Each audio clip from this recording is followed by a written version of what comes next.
thank you so much for this big round of applause. And for you viewers at home, welcome to the grand finale of the Urban Greenhouse Challenge. Woo! Well, I can feel that you are excited, and I'm excited myself as well, because I know that it was 9 months of hard work, right?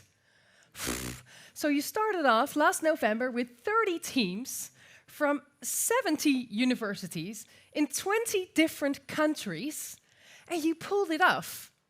You actually designed something for Ward 7, the neighborhood in Washington City.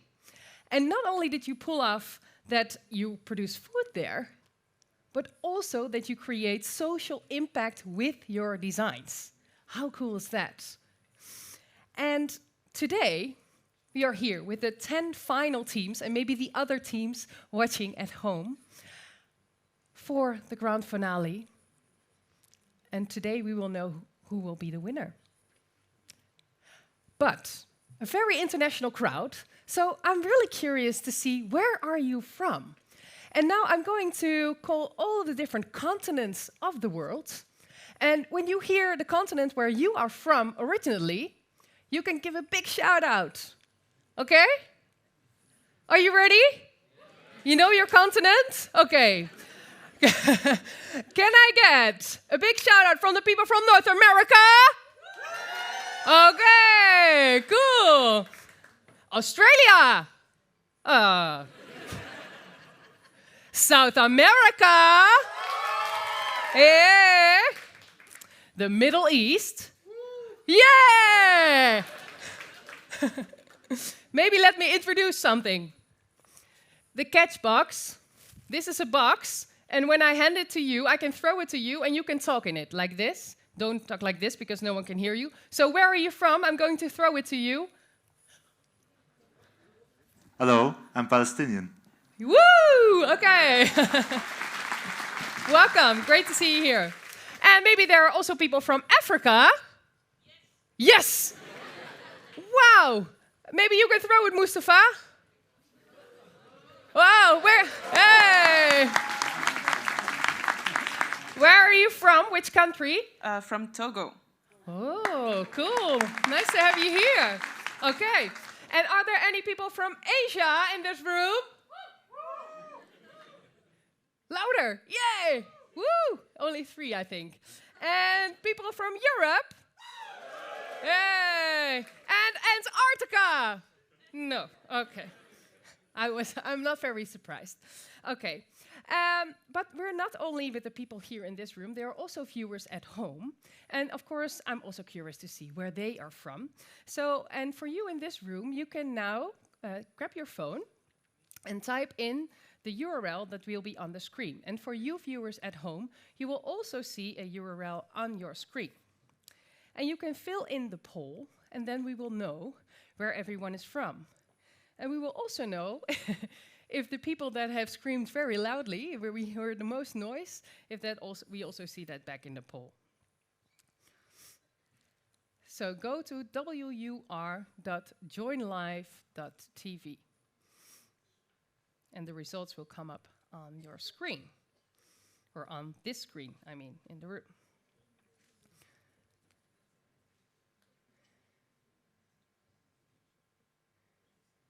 Yeah? Is it going? Are you filling it out? Oh, okay. Yeah.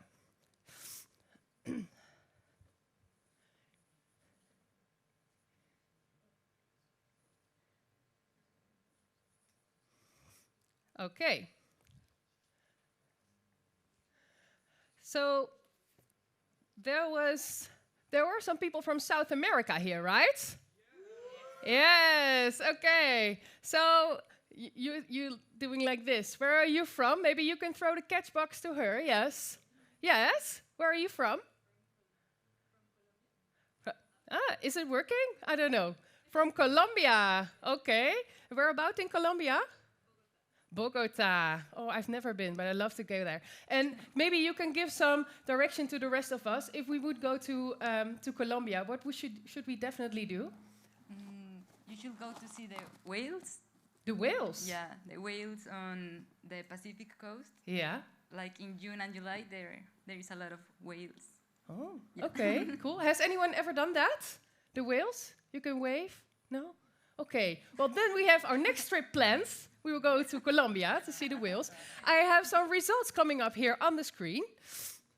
So where are you watching from? Oh, where are you watching from? Not where are you from, but where are you watching from? So everyone is watching from Wageningen, the Netherlands. Ooh, but there are also some people from your city, from Bogota, Colombia, I see on the screen.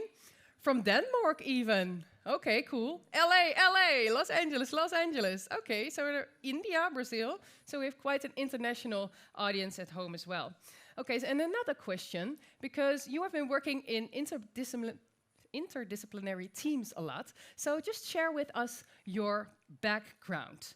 So are you a plant expert, a designer, a social scientist, an economist, an all-round urban farmer? Are you just watching because you are a family or a friend and you really want to cheer them on? Or maybe you are their biggest fan. So just let us know who you are. Or who you are, what you do, what your specialization is. Okay. So I already see some things coming up on the screen. Oh, it's quite equally divided so far. Oh, no, not yet. No, more on to the designers. Some people are part of the organization as well. Family, friends. Oh, there are also a lot. Okay, cool. So who's an all-round urban farmer? You can raise your hand. No one. No, because I don't want the catchbox, Natalie. Okay. So who is pointing to someone? Here. Oh, you are. Cool. Maybe we can get the catchbox to her. So I think I'm standing a little bit too close to that. Okay. And why are you an all-round urban farmer? I'm an architect, as well as a vertical farmer. Cool. So you're both? Yes. So that means you're all round? Yeah, I guess okay. so. And what is it that we can all learn from an all-round urban farmer? We can learn about social impact from the all-around urban farmer. Cool. Okay. Thank you so much, Nona. Okay, so now we know a little bit of who you are. And what do we have in store for you today? So, of course, maybe you know it, but this is the final version of the Urban Greenhouse Challenge, the last edition. Yes. So we are going to look back a little bit on how it all started. There's someone who initiated this challenge who's going to talk about it. We're also going to talk about what is new. You can get inspired by someone who really makes social impact, even after studying, and he's going to tell you all about his journey. Of course, we will meet the jury.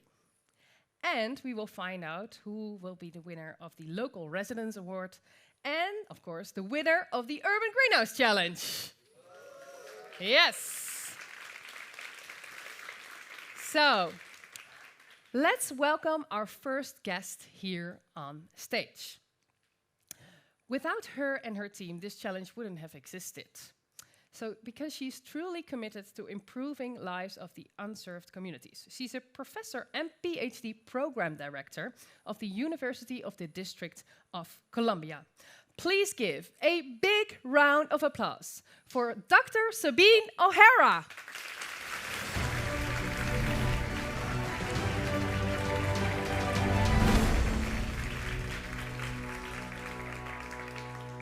Hi, Sabine. Hi, I'm good. How are you? Big day. Absolutely big day. Yes. So all the way from Washington. All the way from Washington, D.C. Yes. And I just introduced you. I said, without her, this would not have been possible. So how did you actually get caught up in this competition? Actually, without Wageningen University, this wouldn't be possible. That's this is the third challenge, yes. right? But one of the Wageningen professors, where is she? Marianne Stoiver, where are you? She's somewhere here. She's Marianne waving is there. the director of the Green Cities Institute at Wageningen. Yes. And so she was very influential in bringing Wageningen's green cities and Yes. Washington, D.C.'s College of Agriculture, Urban Sustainability, and Environmental Sciences together. Cool. And another important person, Marianne Neves, where are you? She's over here. She's Yeah, the we will hear more she's about the it. agriculture counselor of Holland to the United States. And guess where the Holland's embassy is in? It's in Washington, D.C., Yes, right? So, of course. yeah. Yes. So those are the connections. And so before we knew it, two other really important people without whom this challenge really couldn't have happened is Rio and Marta. Where are you? Somewhere here? Yes, okay. Big organizers. Big round of applause. Yes. Big organizers Yes. behind this challenge. Yes. And so before we knew it, Washington, D.C., and particularly a neighborhood in Ward 7 Yes. in Washington became the focus of the third Global Greenhouse Challenge. Cool. So here you have it. All the Cool. dots are connected. Cool. And why Ward 7? Can you tell us a little bit about the neighborhood? Oh, yeah. So Washington, D.C., the Washington, D.C. that you don't see when you come there as a tourist, it's really a tale of two cities. So we have some wards, as they call these are administrative areas in the city, that are very well-to-do with very high education levels. In fact, the highest education levels on average in the United States. And also, oftentimes, these are very white neighborhoods. And then you have a very different part of the cities. We have Okay. very low incomes, Yes. very low education level, very high unemployment, Yeah.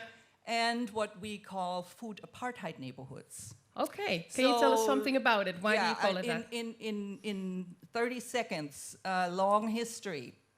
So there used to be small grocery cooperatives in DC. In fact, there used to be 200 of them, believe it or not, little mom and pop shops and also carts that would bring food into these neighborhoods. They were pushed out by the large grocery chains. Oh, really? And so then when the large grocery chains moved out because the high income levels are not in these neighborhoods, there was nothing left. And so imagine you live in a neighborhood where the next grocery store is 3 kilometers away. You got to work 2 jobs. You got to pick up the kids from the daycare. You got to, how are you going to fit in your grocery shopping if there is no bakery, no local market, no nothing, no access to fresh food? Yeah. That's Ward 7. Yes, I can imagine that's a real problem. That's a challenge. So that's Yeah. why we were so thrilled to become a part of the third Global Greenhouse Challenge to see how this could all be changed. Okay, and if you look at all the different ideas of the students, have you already seen them? Awesome. Yes. Awesome. I Yes. had a preview. Yes, Okay. and they're awesome designs. They really are.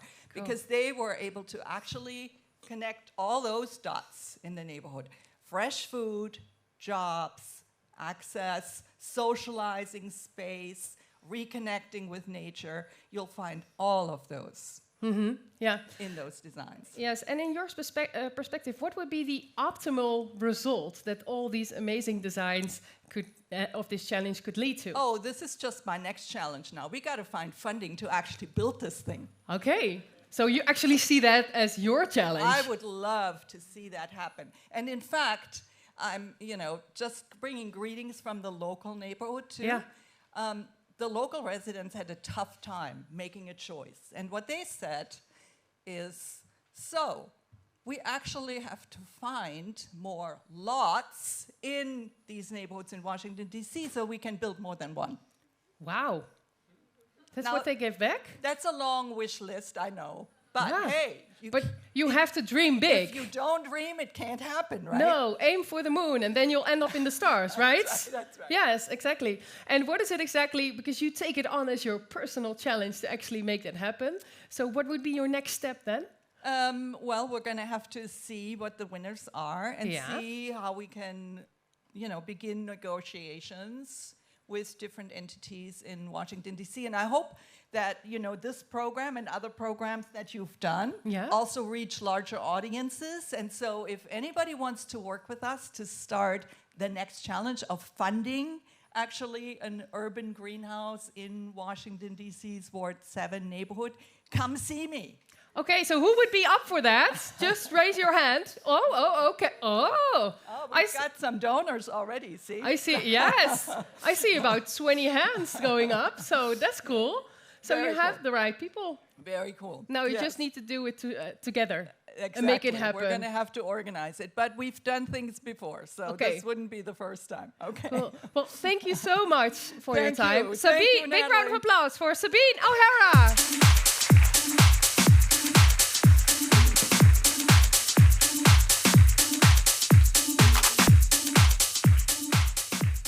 Oh. So teams, you have been working on this for 9 months, and maybe you think, I think I have seen my team members more than my family members, right? Yeah, I see some people, yeah. Okay, but now you are also part of the Urban Greenhouse Challenge family. And there are some family members who joined this family last year who want to say something to you. And one of them is of the winning team, Team Bagua, and he has got a message for you. Hi, I'm Alejandro Rueda Gomez. My team Bagua won the second edition of the Urban Greenhouse Challenge. Currently I work for Roots, a vertical farming company in Barcelona, where I'm in charge of the finances, the strategy and the sustainability. I congratulate you on reaching this stage of the challenge, and I encourage you to continue working for the great food transformation. It is possible to create a food system independent from fossil fuels and climate variability. Éxitos. Thank you, Alejandro. Yes, and we have also 2 people from last year of the challenge.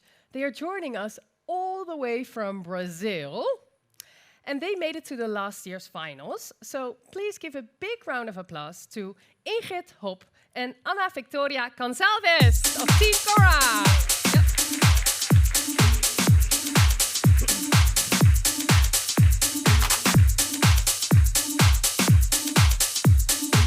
Hi, girls. So how is it to be here at the challenge? Because last year everything was online, right? Yeah, it's amazing. It's a really different opportunity. We are very pleased and happy to be here. Yeah, it's amazing. It's an opportunity that we couldn't have last edition. So now we are here and meeting the people that we met online. So it's amazing. So can you tell us a little bit about last year's challenge? Because you are from Team Cora. What was the challenge you were working on? It was a really huge challenge in China, so we designed our building and the surrounds area, and it's a little bit different from this edition, but we had a really huge building that it has urban farming and a lot of different activities and agroforest system outside, and it was really connected, and yeah. It's amazing. We are fan of our project. Yeah, really different environment in China. Yeah. So can you tell us a little bit about what happened? So what did you do after the challenge? So now me and Ana Victoria are still at university studying architecture, but some of other members are graduated and now working in different areas, different offices, but we're still running to the sustainable way. So we are inspired by the challenge and the everything of it. We are learning about it. Yeah, what was it that you learned that you still take on with you on your journey? Circular economy, food production, urban food, you know. We also learned about new collaborative ways to work, because our edition was entirely online, so we had to bring the mess up and organize in new ways. So we are still. What was the most difficult? Oh, I think the long distance, because Brazil is a huge country, and we were in the same country, but almost 3,000 kilometers away from each other. So. And how did you manage that? So what did you learn? Oh, online platforms are the best. So we used a lot of Skype, Microsoft Teams, and we had a really organization of, Okay. And is there something, because we were just talking before the show, is there something that you would really like to share with the students of this year's challenge? Maybe enjoy the journey because we are still enjoying the journey. You know, we become a family. We are not just a team. We are really friends of us, and the Wageningen give us all the support. You know, so we are still dreaming how became all this true, like how bring us to the next level of food production. Yes. And what would be your next step?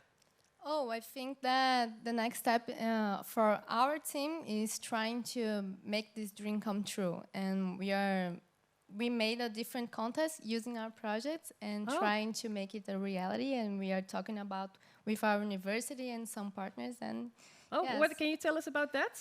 Oh, okay. We are talking about with our university, University of São Paulo, and we are trying to build our building in one of our campus. So it is still an initial conversation, but who knows? Maybe Carol will become reality. Yes, if you want it, you can make it happen, right? Yes, of course. Cool. So I think that it's a really good message. Don't give up from your project because there are another ways and another paths to make it real. Yeah, so even if you don't win, I hear you say, so we took a lot of the knowledge that we gained throughout the challenge, and now we are actually applying it to a new project and to actually make something happen. Yes. Cool. Congratulations on that. Thank you. Okay.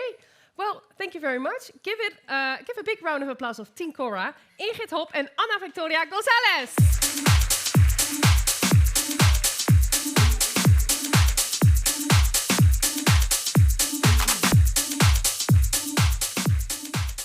Yay, I love the vibe here in this room. Okay, so now there's someone who has some words of wisdom for you. And a lot of people have been involved in making this challenge a reality, like Sabine just said. And I'm going to introduce the next speaker to you. And she's actually the one that made the American engagement possible of all the American partners. She works at the Agricultural Council at the Dutch Embassy in Washington. So just some words of wisdom from Marianne Vaas.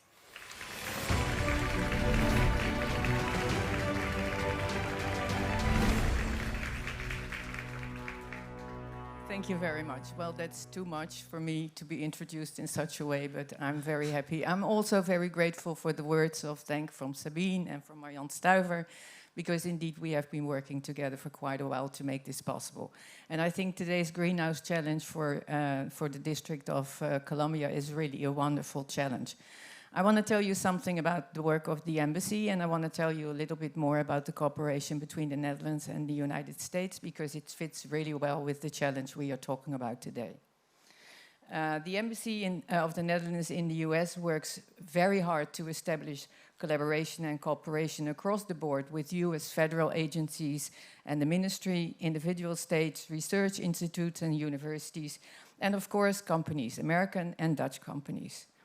And as the Netherlands is particularly strong in ag and food, one of the big priorities in the US is cooperation in ag tech and in controlled environment agriculture, the topic of today's Greenhouse Challenge as well.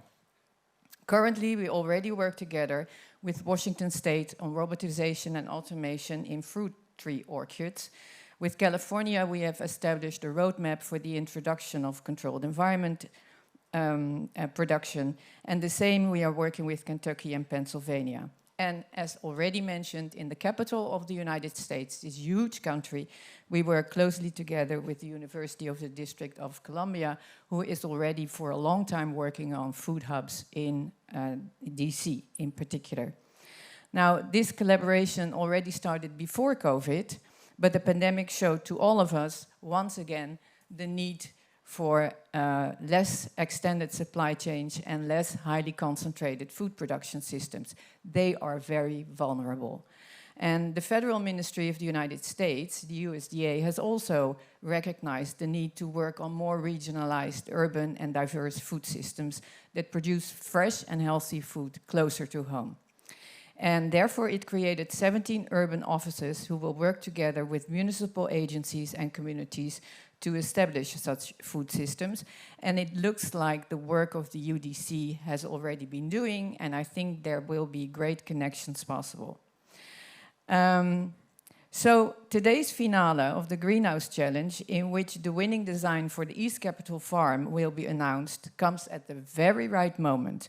I would call it a perfect case of serendipity. I'm very much looking forward to the results of your very hard work.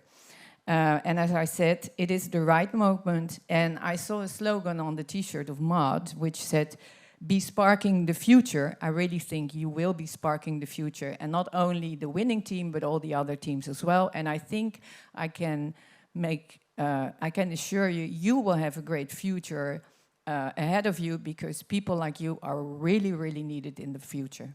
Thank you. Marianne Vaas.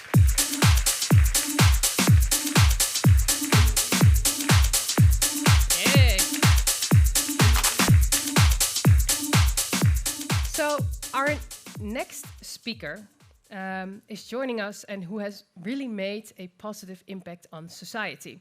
So who's here to make a positive impact on society? Okay, maybe a little bit. Who's here to make a positive impact on society? Yay! So our next speaker, he has got that ambition as well. And he doesn't just think about it, he acts. And he will share his journey with us. He is the founder of the Think and Do tank. So not just a think tank, but the Think and Do tank, Clim-Eat. Give it up for Dr. Dhanush Dinesh.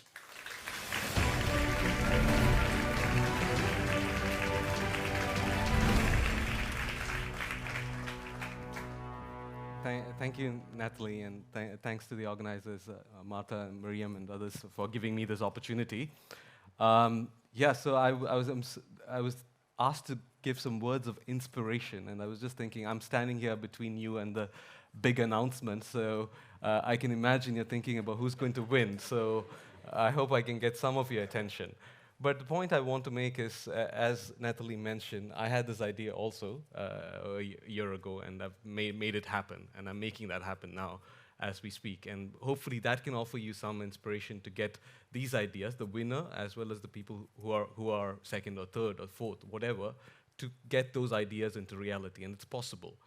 So that would be my main message here. And I'm not a vertical farming expert. I actually got my first degree in accounting and business administration, and I'm working on food issues now.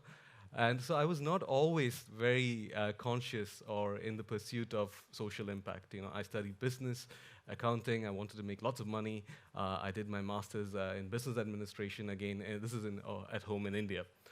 But then I had a change in my mind, and I was like, I wanted to deliver something for society.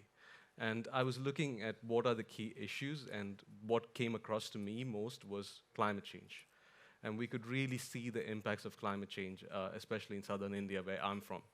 So then I started on this pursuit to see how can I act on climate change and catalyze more action everywhere. So this was like 12 years ago. Then from India, I went to Scotland. I studied climate change and carbon management in Edinburgh. And then I started working in different fields to see where can I make impact. So first I worked in private sector, in a private consultancy. We were advising companies on reducing carbon emissions, which is important, of course. But I figured, companies are policy takers, so I wanted to be in the policy making space so you can actually implement action at scale. So then I moved to China, and I was working for the UN Environment Program, thinking about in that UN system, how can you achieve change, and working on issues around forestry and ecosystems. But then I figured that the UN Environment Program is a program, so it doesn't have the teeth that some other UN institutions have. So I went from there to the Food and Agriculture Organization of the UN in Bangkok, in the regional office, and tried to make a difference there. But I was a bit fed up of the UN bureaucracy, so then I got out of that. And then I worked for a charity and tried to see, okay, here maybe I can get impact. Then I was working with about 60,000 farmers around the world through a network trying to connect them to carbon markets globally, which was very inspiring work. But I want to always get this transformation going across whole society. Then I was working in research, and I was actually in the neighboring building in Leuven in Wageningen University working for an international research program called CAUSES, which was the CGIS climate change program. And here, I was head of partnerships and outreach, and my job was to connect science to policy. And what really inspired me and inspires me still is the power that science, new ideas, innovations that you're bringing here, these are the things that are going to transform society. And I personally think there are better ways of doing this, and that was my PhD on how can we improve the link between science, ideas, and policy and action. So I spent 4 years studying this topic at Utrecht University, and then I had this idea of how can we develop a better model. There are lots of think tanks out there. Can we create a think and do tank specifically to address issues around food and climate? So that's how Clim-Eat was formed.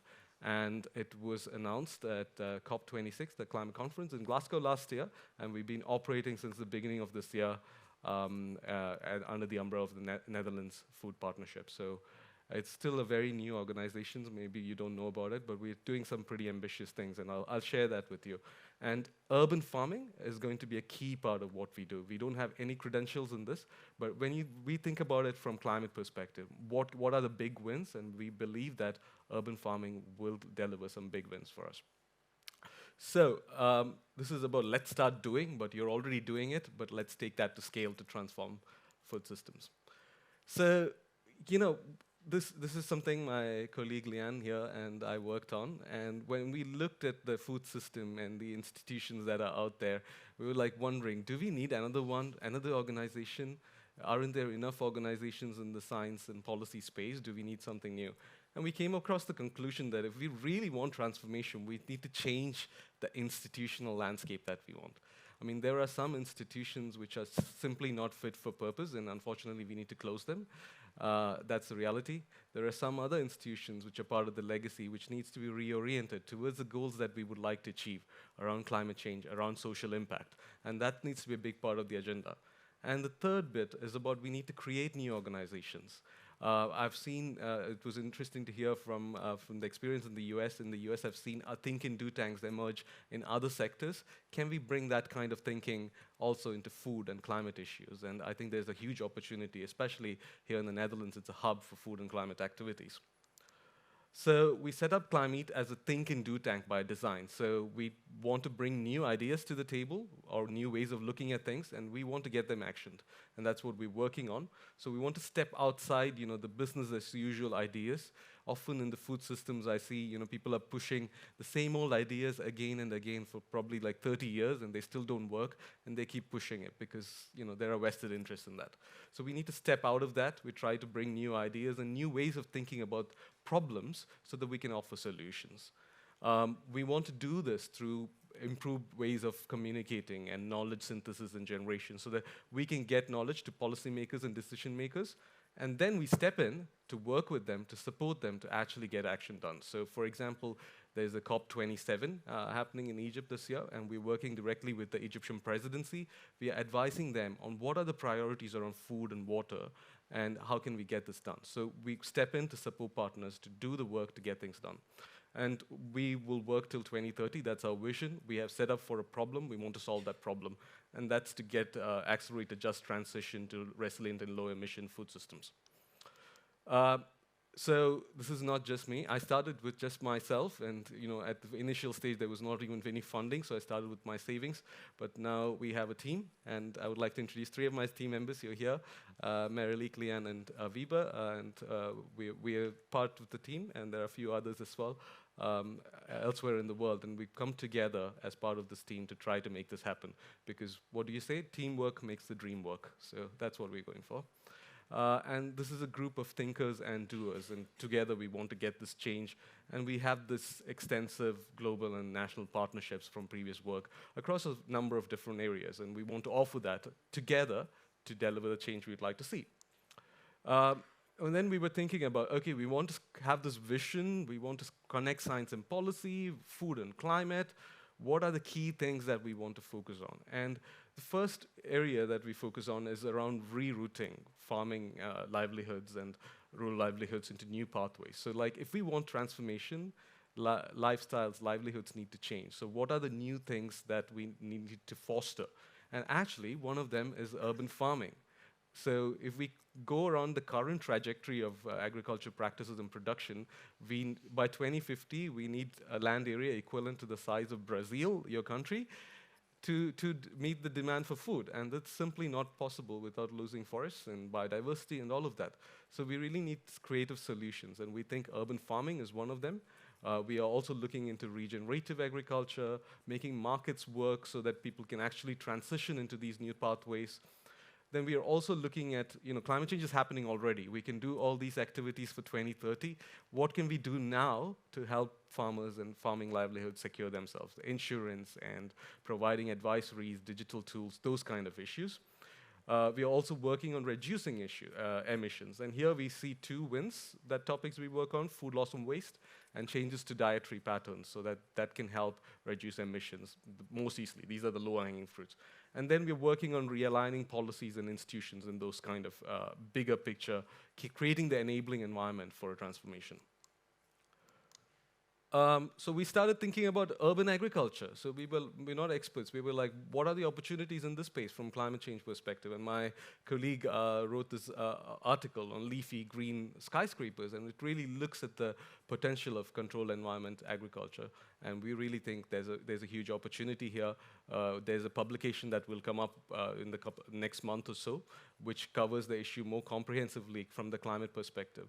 I mean, you're coming from this angle, but unfortunately, I sit in climate negotiations, and no one's talking so much about these issues around urban farming, and we want them to talk. We want these solutions to be implemented and to be scaled, and we're working on the knowledge base to do that. And this is because we recently did a study, and this is the impacts of climate change that is being observed. And it was nice to see that a roll call, Natalie, from all the continents. But if you look at this graph, what you see is positives, negatives, and stars. Those negatives mean that climate change is already adversely affecting food production of these crops and crop categories.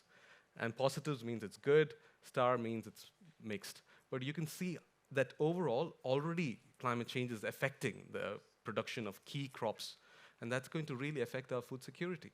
So we really need solutions, and that's why we arrived at urban farming.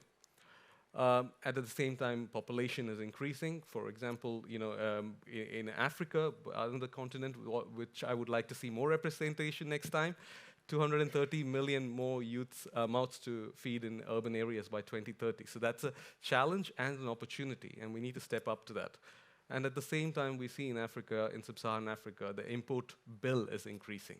So what kind of systems do we want to set up? And I believe that it should be localized systems. And in the context of youth unemployment, that's also growing, there is an opportunity to create jobs, create opportunities, address climate change, and create incomes. But for this to really happen at scale, we need to work on those designs that you have and think about it at the transformational level. So how can we work to repurpose, like about $800 billion gets spent on subsidies around the world every year. And much of these subsidies are actually going to things that are negative for climate change. Can we reorient some of that to address, take some of these ideas to scale? Then it addresses that call for funding that you made. But can we think about it big so that we can get some of these ideas to scale? So that's what we're interested in. And the business models that can be created as a result. Creating value chains for the key commodities within those urban firms and creating jobs and all of that.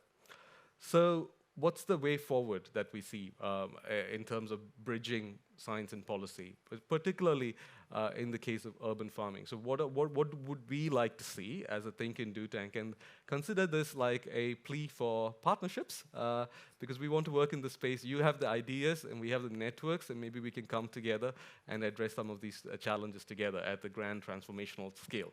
So we see that we need to know more about what technologies are involved and the impacts of these technologies. You know a lot about this, but unfortunately the policymakers don't, at least the climate ones. So can we come together to map out the key technologies and articulate those impacts so that we can make a case to invest more in this area? The second is more information about who practices it and where.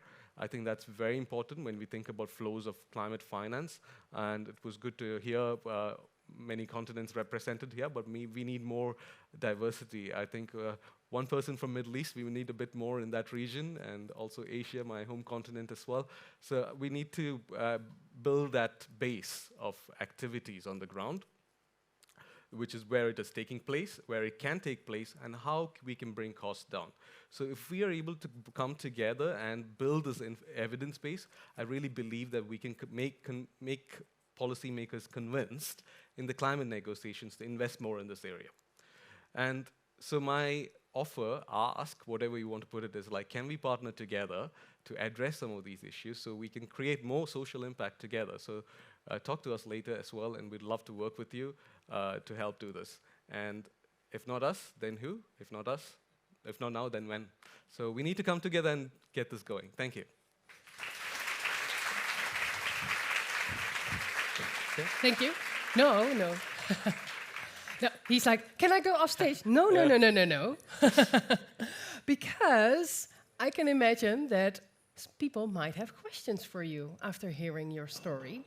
So what I'm going to do, I'm going to ask Wanya, who has got the catch box, or Maud. Maud has got it in her hands.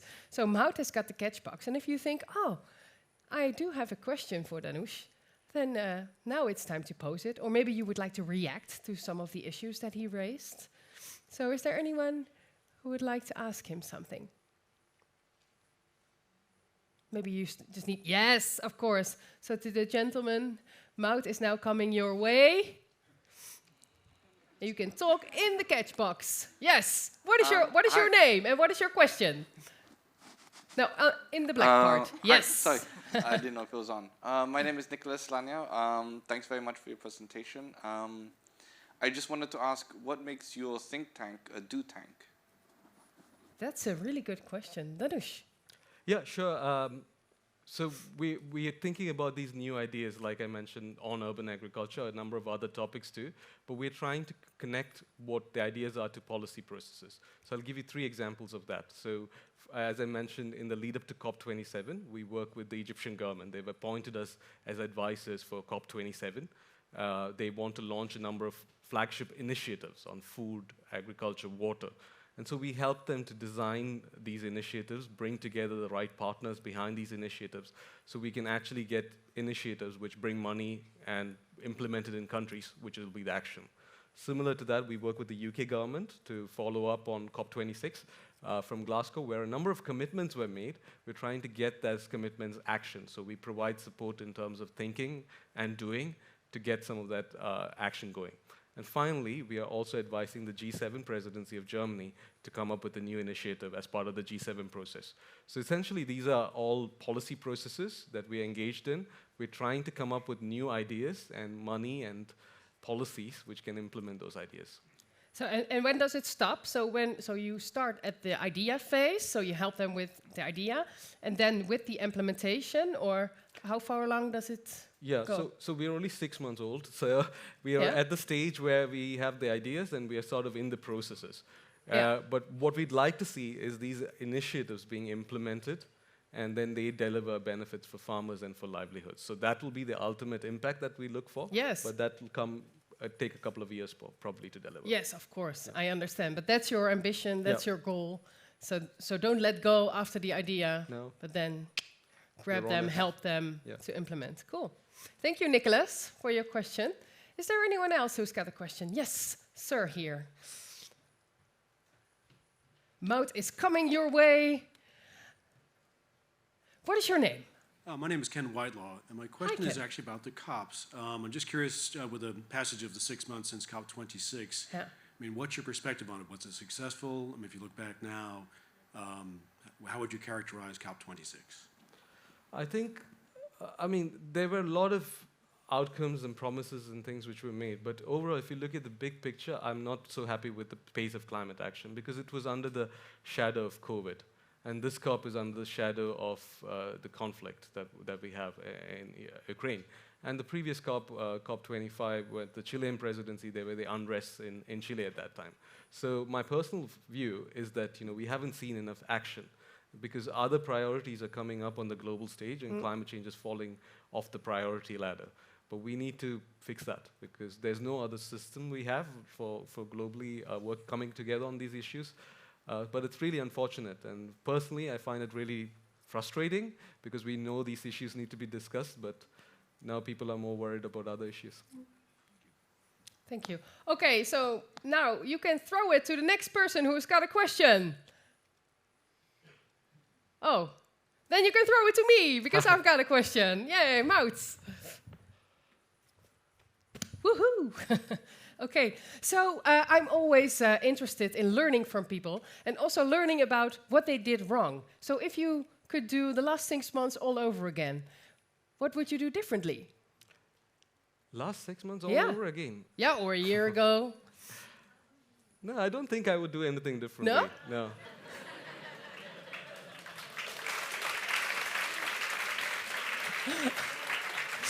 So let me rephrase the question. I like it.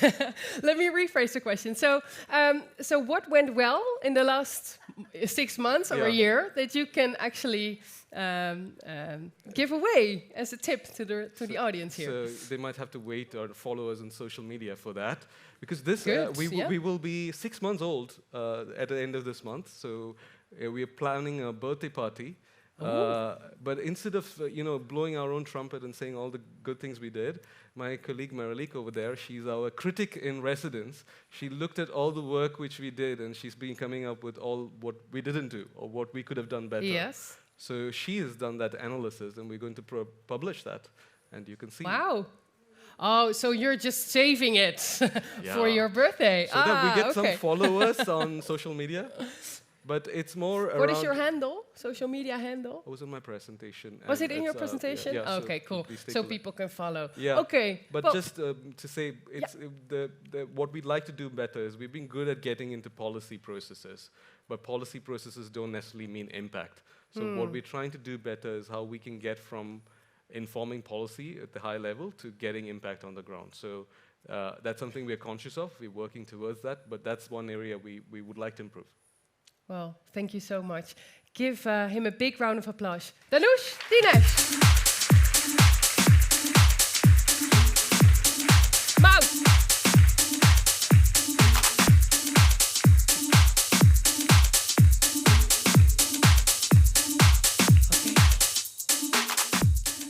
So, you can see that I'm not very good at throwing catch boxes, but maybe you are better at it, because there will be another time where you can actually pose a question and you can throw the box throughout the room. But now it's time for our next guest, and I told you this is the final version of the Urban Greenhouse Challenge, but we're going to learn a little bit about how it all started. And our next guest is going to tell you all about it. He actually came up with this challenge, but why did he do it? Here to tell us all about it is Professor of Environmental Policy. I'm going to read this because it's very long. Environmental Policy for Sustainable Lifestyles and Consumption at the Wageningen University Research. Give a big hand for Gert Spaarane.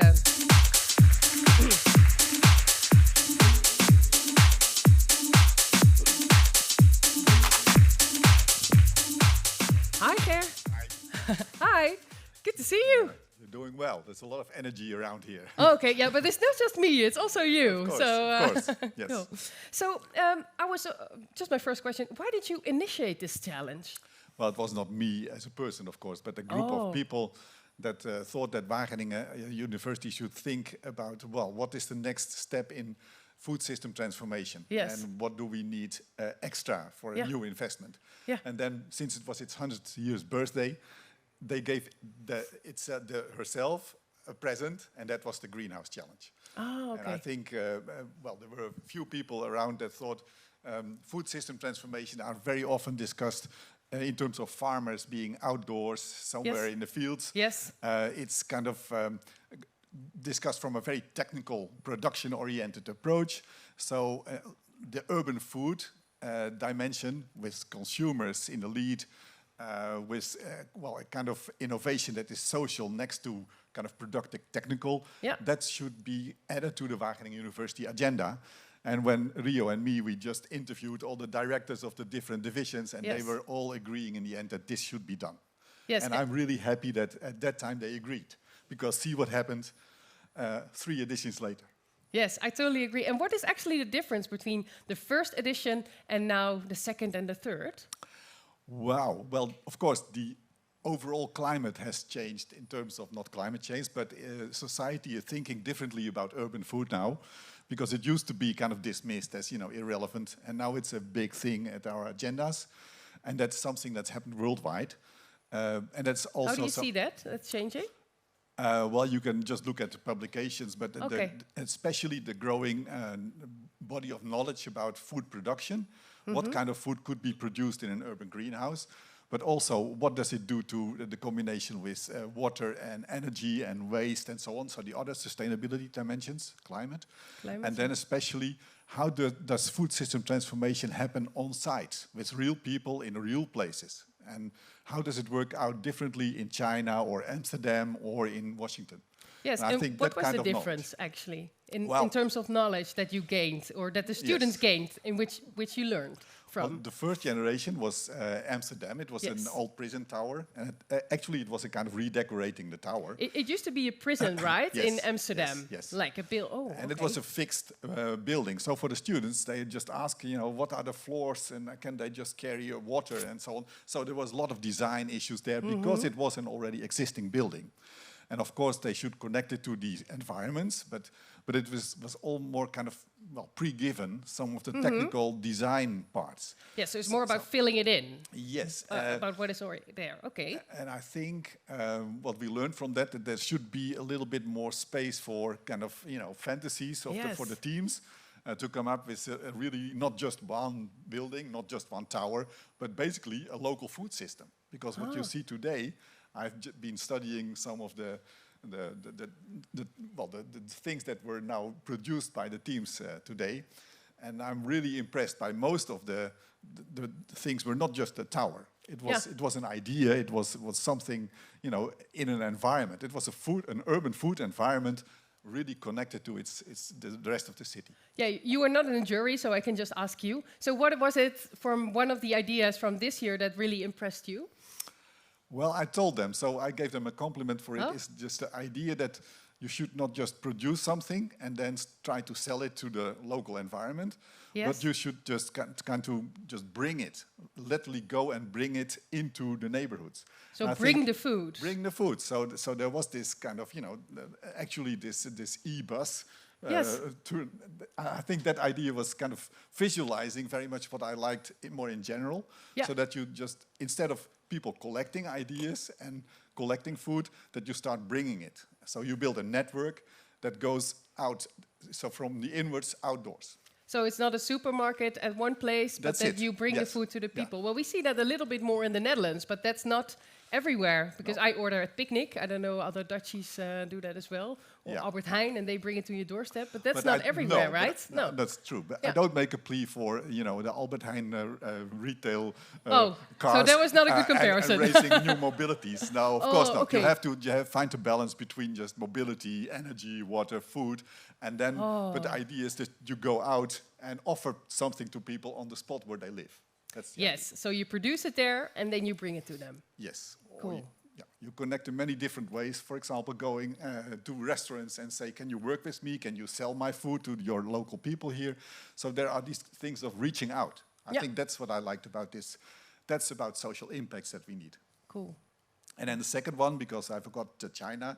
In our history, China was really a good learning experiment in talking to stakeholders and to see what kind of context, what kind of environment do you have in China, because most of the people were not very well known with that. And due to Corona, we could not, unfortunately, visit the place. So they had to find all kind of information to see, well, what kind of cultural and social and spatial context do I have to work with? Yes. So I like this idea that every challenge emphasizes one of the pillars in the overall urban greenhouse challenge that we have, not just design, but also sustainability, also the social dimension, and also the business model and the stakeholders. Yes. So I think it's the integrated package. It has grown over the years, and I really want to compliment all the teams today. I was really impressed by the progress that's made. Cool, okay. And what is it that you would like because this is the final version of this challenge. Which I don't like. You don't like? No. Oh, so it wasn't your idea? No, definitely not. Okay, I will not ask any more questions about that. Is there one last big shout out that you would like to give to all the teams today? So in the final version of your baby challenge. No, I would like to have a big thank to the teams, because it's about learning. It's student-based learning, it's student-organized learning. And with that, you have set an example also for future students and what they can do with their kind of careers after graduating. I think that was a real thing that you brought to our university. So the present is unpacked, and we are really thankful for that.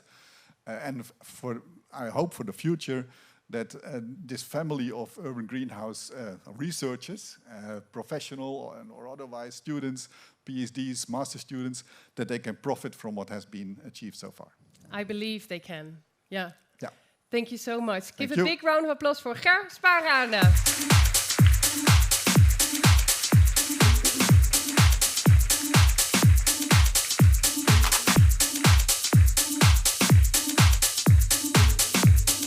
Okay. Well, for most of you, I think it is the first time that you actually see other teams here, but also that you see the people in person, or you get to meet the people in person who have looked through your ideas many, many times, the jury. And now it's time to actually meet the jury members. They are here. They are scary. No, they are not scary. No, they're actually very nice, very friendly. And I'm going to introduce them to you. One by one. Are you ready to meet our jury members? Let's meet the people who decide who will be the winners today. Give it up for Patricia Paiva, Harry Webers, Tera Rolling, and chairwoman of the jury, Nona Yea. Cool. Okay, so this is them. Do they look scary? No, huh? Cool. Okay, just wondering, because you have all different backgrounds, why did you decide to become a jury member of this challenge? Nona. Well, I mean, I think that what we've all heard from the speakers today, climate change isn't just an environmental issue. It's a social justice issue, it's a public health issue, and it's an economic resiliency issue. And being an architect and an urban farmer, I know that food production can really address all of these issues together. And as the doctor was saying earlier, you know, food is the defining issue of the 21st century. So to have so many innovative minds, students and leaders alike in the room, in the university, like Wageningen, and oh, terrible, I butchered it, but I'll do better next time. That is a really exciting place to be, and you know, we can learn so much from all of the minds in this room. And for you, Patricia? Well, as you know, I'm from Brazil. I work in the university as a professor in landscape and floricultural design.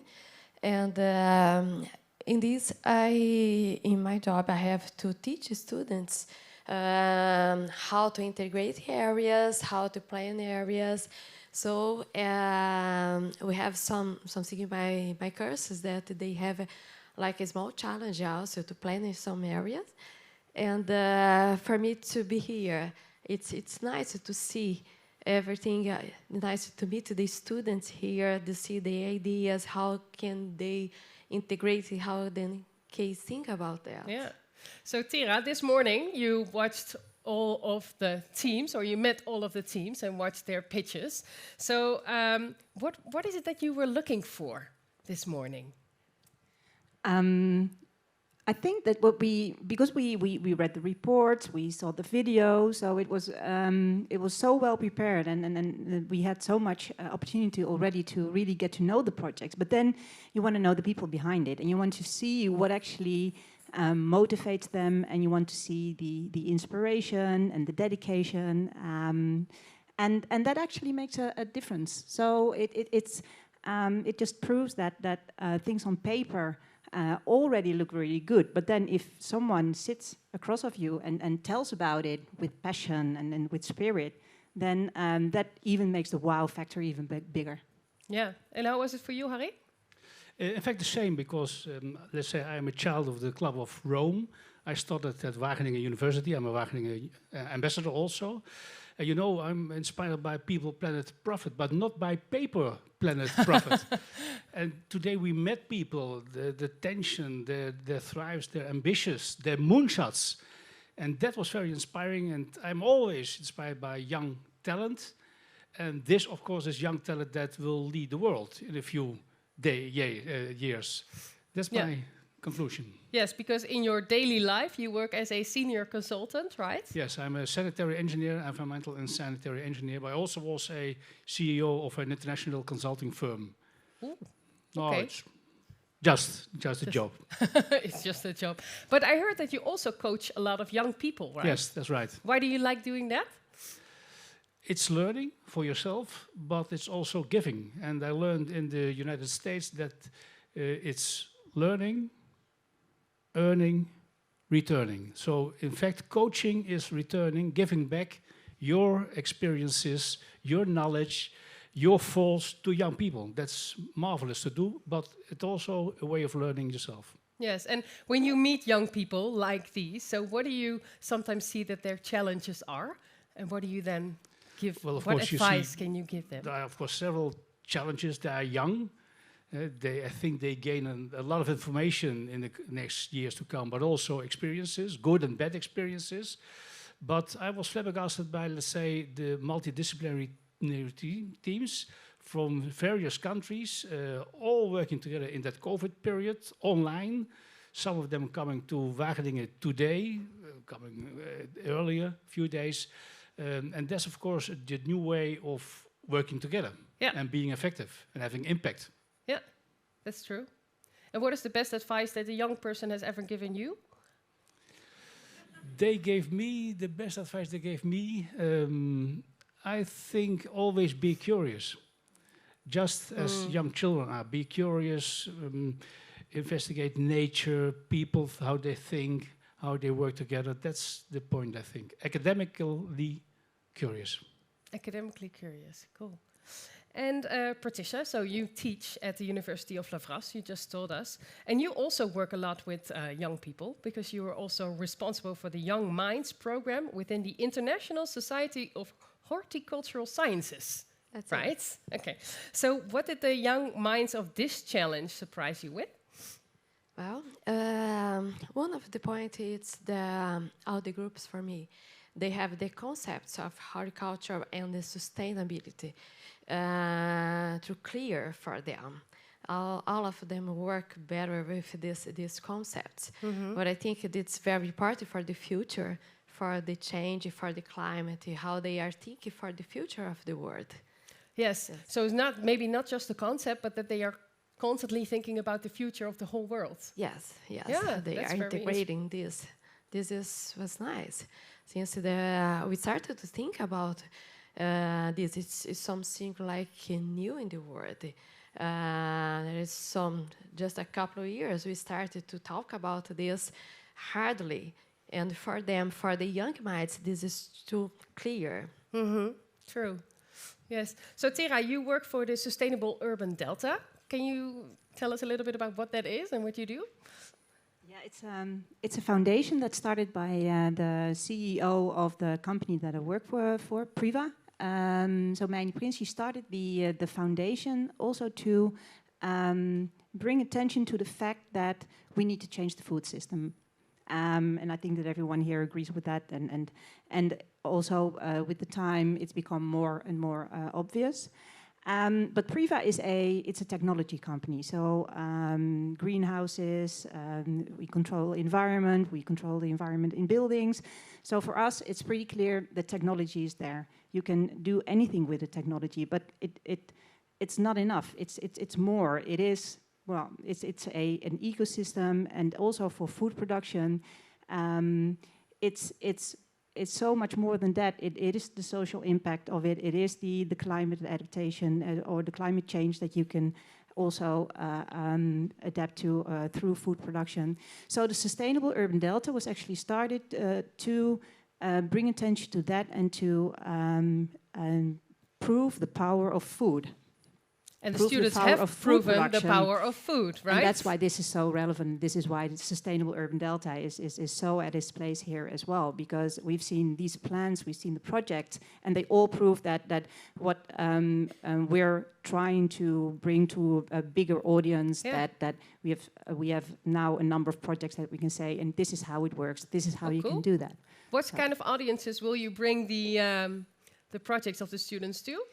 Yeah, so we were talking, or we were just hearing the presentation also about how policymakers need to be more aware of that. Both in Europe and in America, I think there's still a lack of understanding from government side what the power is of food production, and especially why it needs to be done in an urban setting and more local food production. So it's policymakers, it's government. Maybe Rob Jetten. He can tell something. He's our Minister for Climate.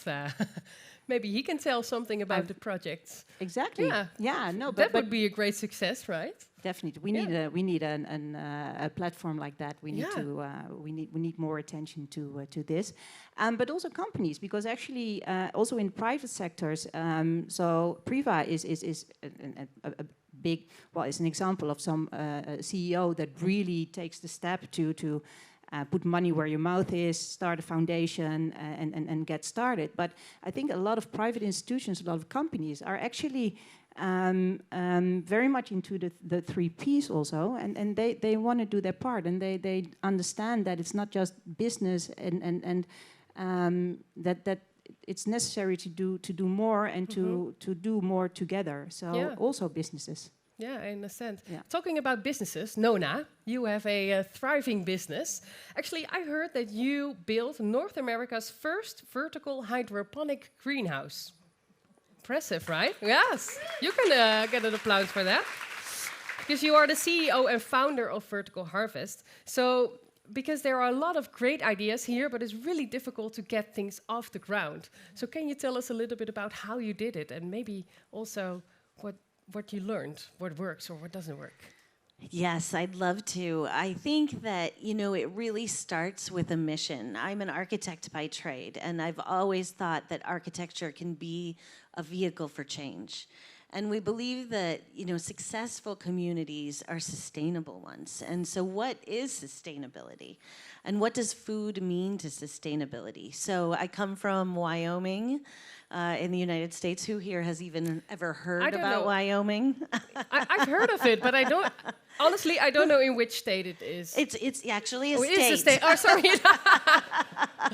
So I just talked to someone on holiday. She was American. She said, "Oh yeah, I have a stopover in Germany." I said, "Oh, where about?" In Amsterdam. So it's kind of the same, but then the other way around. Yeah. No, cool. So I live in a small. But you are from Wyoming. A small mountain town called Jackson Hole in Wyoming, and we have a 4-month growing season. Right? So it really operated as an island, but I also lived in New York City, also operated like an island. And what brings the two very different places together is that we import all of our food, and that food is essential to the success of the community. So we started working with a very talented, it was not just me, with a very talented group of community members. We started looking at how we could bolster the local food economy at scale. We talked about that. And so we found a small piece of land that was owned by the city. We scratched our heads and we said, well, what do we want to do? We want to grow as much food as possible. But from the beginning, and we want to do both year round, but from the beginning, we knew that it was going to be a hard time for us to find people to work the farm once we built the farm. And in our city, there was an 80% unemployment rate for people with 80%. Intellectual and physical disabilities who were born and raised in the community. I live in a ski town. Most people come to Jackson to ski, to party, they go home. but they don't contribute to the local economy. So we said, if we grow food, can we also grow futures to people who deserve access to meaningful, consistent employment? And that's really how Vertical Harvest was born. So on the 10th of an acre, we grow the equivalent of 10 acres worth of food, and we have 40 full-time equivalents with the whole company that it work hand in hand with people without disabilities. And what we've shown is that, vertical farming, indoor farming, is the fastest growing industry in agriculture. And so we can change who gets to be a part of this industry. Why do we pair technology with underserved populations? It's to show that we have to take care of the foundation of our cities. So we've run that farm now for 6 years based on a mission of not only growing food, but futures. And now we have an expansion plan to, at minimum, go to 10 cities across the United States. Cool. We have interest from 30 cities to work with municipal leaders to grow food at scale. So in Jackson, we grow 100,000 pounds of produce. In our new prototype farms, it'll be 2 million pounds of produce. So we've used the skill and the advancements in technology, in conveyance, in we use Priva, to build an ecosystem that can really make an impact, both with jobs and with the food. So it addresses multiple levels. And from the architecture side, what we're really trying to do is create a new type of civic infrastructure. Okay. And so if we do that, how many problems can it solve? And I think that's what was so exciting to see in the projects. You start with a seed, an idea, and you can solve multiple problems where food is actually the medium for a change. Wow. I was just listening to every word that you say. Okay. Well, thank you, Nona. Maybe there's a question to one of the jury members from someone in the audience. Then yes. Where's the catch box? Maud, you can throw the catch box because it's a catch box. Yes. Can you tell us what your name is and who you would like to pose a question to, or maybe to all jury members? Hi, thank you. I'm Freddy Zapata. I'm a tutor, professor in Andes University in Bogotá. Yes. And I come with our team, AgroLab. So my question is, what's the reflection about the interdisciplinary dialogue, conversations in future? Because it's very important in education. So what is going on with that kind of...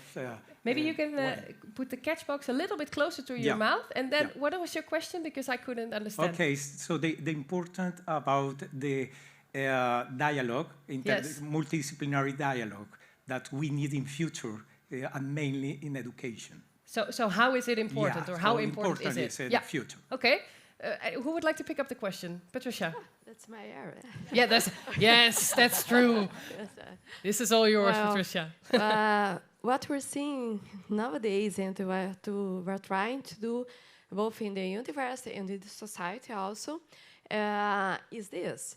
We are trying to work together, to put together different areas, since they have different knowledges, and when we enjoy forces and knowledge, we have a big result at the end. So this is so important in the Should you also always work in interdisciplinary teams? We try to do that.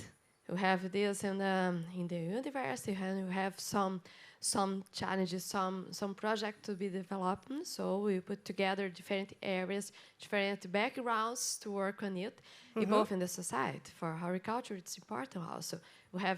We need different knowledges for building, for example, a greenhouse or develop an area. So it's so important nowadays. Yeah. Nobody can work alone. No. Do you also see that in practice, Harry? Yes, I've got the same experience. And on the one hand, you've got, let's say, education and research, which is indoor. But on the other hand, you have dialogue and participation, which is outdoor. Yeah. Can you give a concrete example from your own experience? Every big project, for instance, we were the main designer of the North Sea Underground project in Amsterdam. Okay. That is a project. The underground, the yes, metro, the the subway. metro line. Oh, okay. And that is a kind of project with a lot of participation processes and a lot of dialogue with inhabitants of Amsterdam. I know, I live close. Okay, you've met us probably indirectly. Yeah. Without that kind of dialogue, you can't do that kind of successful projects. So it's a necessity for success in the future. Yeah. And it will become more and more important, I believe. Okay. Is that an answer to your question? No, yes. Yes, okay. Thank cool. you very much. Okay. Anyone else who's got a question for the jury? You can also, yes. Okay, someone is waving. You can throw it, Mout. Yes, you can throw it, Mout. You can do it. I believe in you. Yay! Okay, can you hear me? Yes. So I'm Yes. Marianne Stuiver, and Sabine and I, we met 3 years ago, and we already had a plan, also in line with what Professor Spargaar said, and I want to ask to the jury, and to everybody actually. We had 3 editions now, and what I really would like, if we could have some kind of continuation of this, and what I would like to propose is to start a global urban food leaders network, because they're actually sitting here in the audience. So, and I think it would be really good to start this with actually everyone sitting here, not only looking at people's careers and their journey through lives, how they can become urban food leaders and put everything into practice. So I think we have already the start here in this audience, and I really hope you say yes to my idea. So are you in? That's your question. Yes. Are you in? Yes. I'll start. I'm in. Tera? Yes. Patricia? Yes. Okay, and are you in? Yay! Okay. Well, there's an answer. Cool. Okay. It was really nice to talk to you, but now we have to get down. How do you say that? Down to business, or we have to make known what the top 3 finalists are. Final question. Was it difficult to reach consensus about the winner? Tera. Well, actually, I don't know who's more nervous, us or the candidates. I think we're more nervous now. Why? Because it's so difficult. Because it's so many good plans, but then you have to choose, and you just want to pick them all. And I overheard Rio say it was a really big discussion that they had. Is it true? Yes. Yeah, for sure. Yeah. Yes. Okay. Yeah, it came down to the wire. Really? And I think that all of the ideas are relevant. All of them have impact. So congratulations to you all, because that's what was so challenging. We could see the impact. We could see the effects of the ideas working. And they were all so well thought out, I think, in terms of all of the different aspects, from the food production to the social impact, to the architecture, to the master planning. There was a lot in this. And so, really, everybody here should feel very, very proud. And we had a lot of different things that we considered, which I'll talk about as we go. But I'll let the rest of the jury give their impressions. But more than anything, we had a lot of fun. So thank you. Cool. Thank you. Okay. Yes, but now, Nona, I'd like to invite you to come over here. Wow, I'm walking. Yes, we're gonna walk. We're gonna walk over here. I wasn't warned about this. Just follow my lead and it will be fine. Okay, what we will now do is we are going to announce one of the top 3 teams in random order. In random order. Yes, no, we will keep the tension in the room a little more. So, in random order. So, Nona, first I will ask Nona, okay, so can you tell us a little bit more about why this team is a top 3 finalist? Then she talks a little bit about it without giving it away. And then I will say, okay, Nona, can you tell me who the first top 3 finalist is? And then she will give the answer. And then, of course, the team that was mentioned, what are you going to do? Yeah, okay, you can stand up, you can scream, you can do whatever you feel like. Then we can of course, everyone would like to know a little bit more about your idea. So then you have made a great pitch video.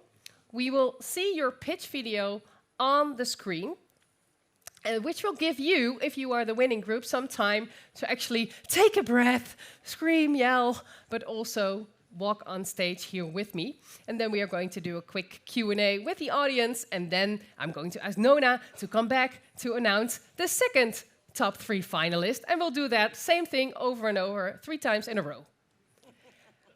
If it's not clear to you, no worries, I've got it down. So, yes. So telling us, without giving it away, who is our first top 3 finalists? Okay, that is hard because each one of these is very, very specific. Okay, well, maybe you can talk us a little bit into it, and then once they think, maybe it's us, then you look at me, and then I think, okay, then I'll ask you the question, who is it? All right, okay. All right, so I think that this team was very innovative in the way they concentrated on a new type of food distribution network. So how do you get the food to the communities, to the community, and really thinking that through on a detailed scale. But they also addressed the site as a landmark. So I think it was really, with those two, almost conflicting, principles of how do you create something that the community recognizes and it feels is a part of their own, but doesn't have to work to get the food that they're distributing. Okay, well, maybe you already know, but who is our first top 3 finalists? So I don't tell them. Again, I don't tell them in what order we've decided. No, it's random order. Okay. But I have one on my card here. But and okay, all right. So it's good that we have the right order. Otherwise, we will start the other pitch video. Well, okay. So I was saying that in second place we have USC Stack. Okay, USC Stack! Yay! Congratulations! Okay, down. You can come down. So the people who will do the Q&A with me, you can come down. Nona, you can take a seat. Yeah. Oh, will you all do the Q&A? Okay, that's fine. We will now take a look at your concepts. I think.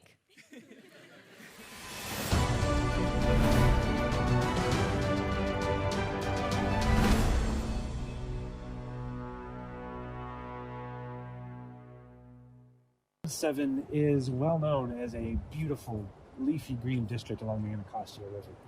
Despite this, there's only a couple of full-service groceries in the entire ward, and it can get really difficult for some residents to find fresh produce. Our site is comprised of 2 layers. There's an upper layer where there's a community plaza and people can walk and enjoy the scenery.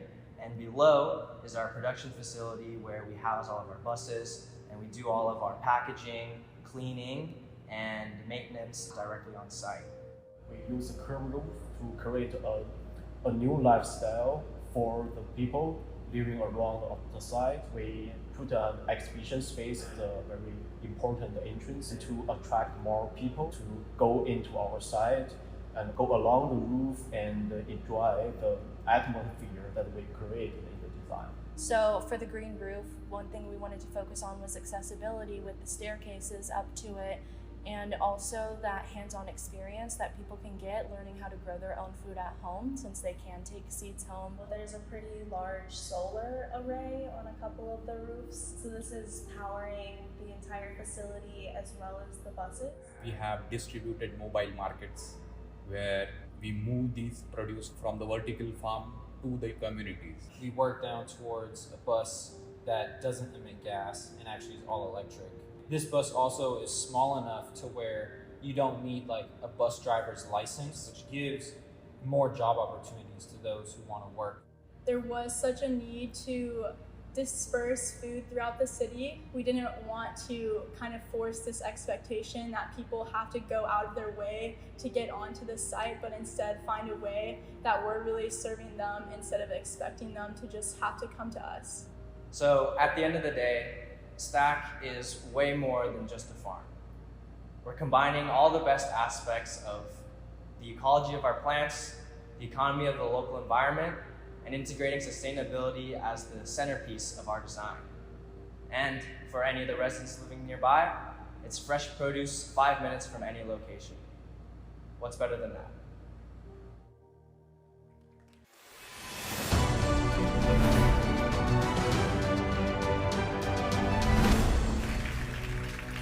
So here they are, Team USC Stack.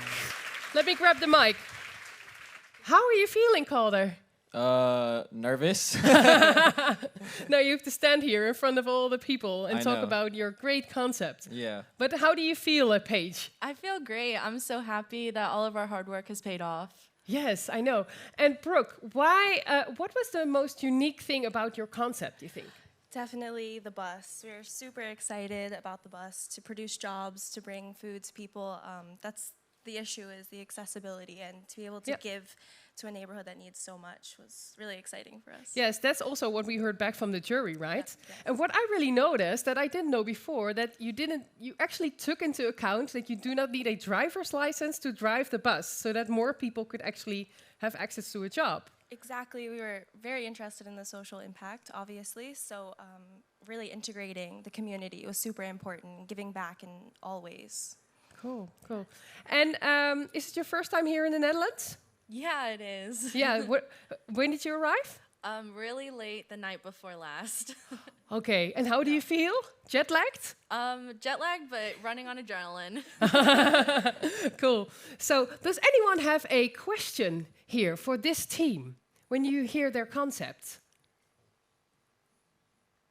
No? Yes, you've answered a lot of questions now. So, what was actually the inspiration for your concept, Calder? I think just, we have some team members who've actually lived in the community, and I think their personal experience seeing the residents, seeing, how they live and the food scarcity that they go through, it's just, we think that food and a healthy environment should be accessible to everybody, and it shouldn't have to be an issue of travel to get something that's a necessity. Mm-hmm. I understand, yeah. I thought that I did see one hand that was raised in the audience. Yes, you can catch the catch box. Yes, so yes, first of all, congratulations. Yeah. Awesome concept, but what really struck me is, earlier in my comments, I mentioned that some decades ago, there was a DC grocery cooperative that actually distributed food. You're revisiting it, and I think that's awesome. Cool. Thank you. Well, you are one of the top 3 finalists. So we will see you back in a bit. But for now, you will just get a big round of applause from the audience. Team USC Stack.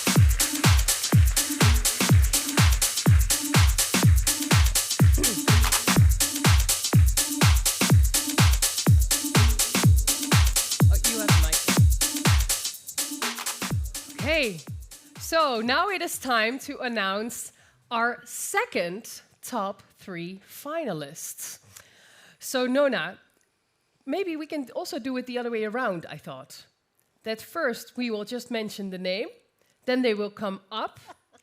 Is that an idea? Right when I get used to it, you change it on me.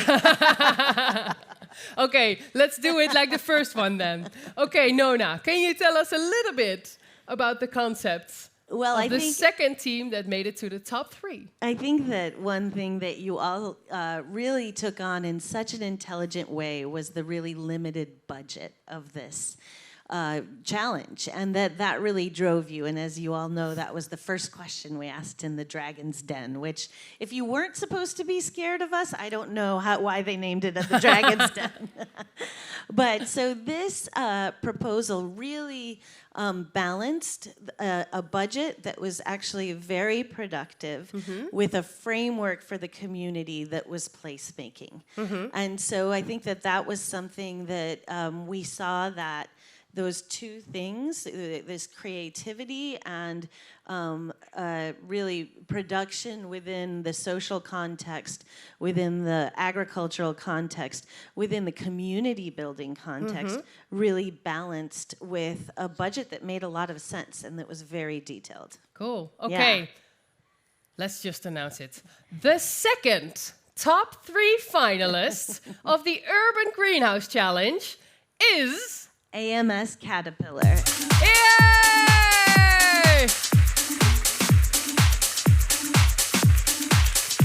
Cool. You can sit down. Okay, guys, you can come down here. Oh, all of you? I thought it was just going to be a few. Oh, no. We need 2 rows here. Okay. Okay. This is so cool. I see that you all have matching t-shirts. I love it. Well, I'm really curious to see what your pitch video looks like. So, are you ready to actually see it? Are you ready, audience? Yeah. All right, let's go for it.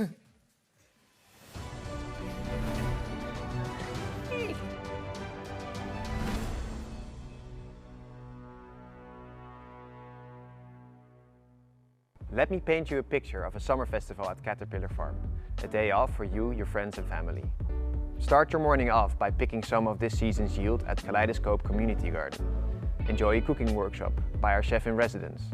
Pick up a recipe box from Monarch Market, all whilst being surrounded by state-of-the-art design meticulously crafted to suit the community's needs. However, today, Ward 7 faces a food apartheid condition.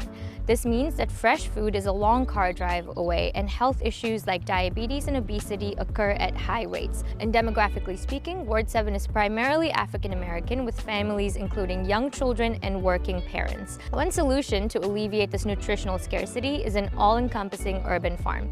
Our master plan takes advantage of the local landscape by including both outdoor and indoor growing.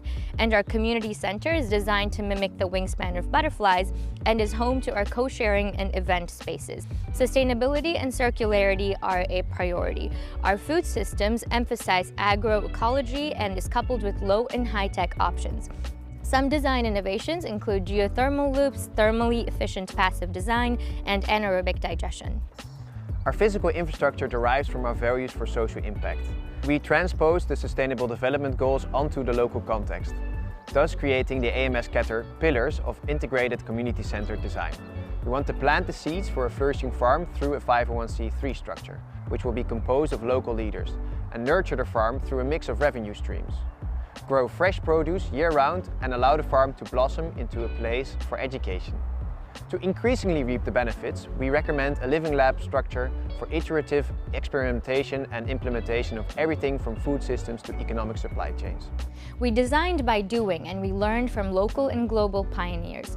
To validate our ideas, we toured Dutch farms and we spoke to American partners online. We've identified key DC-based business partners and drew inspiration from Black-owned American farms. These relationships need to be further cultivated by the new farm leadership for AMS's proposal to be realized.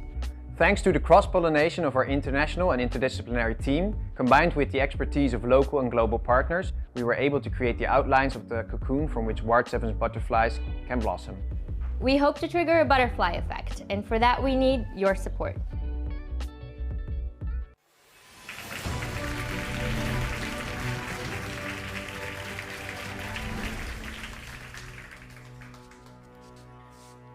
Okay, well, let's just show how happy you are.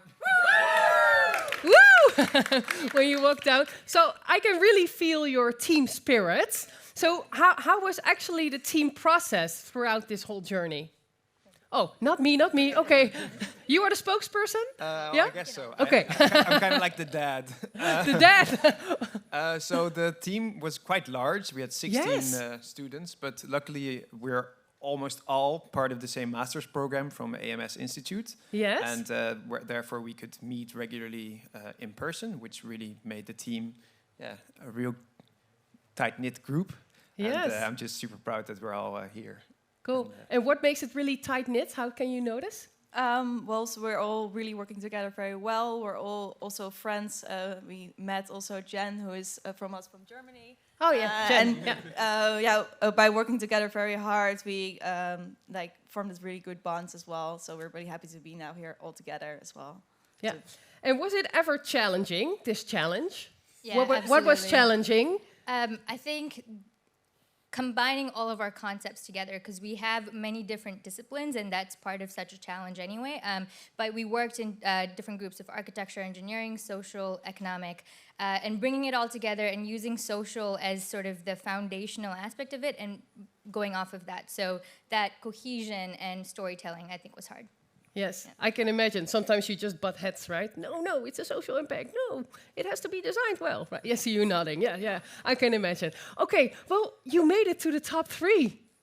Give a big round for AMS Caterpillars. You can go up. Yes.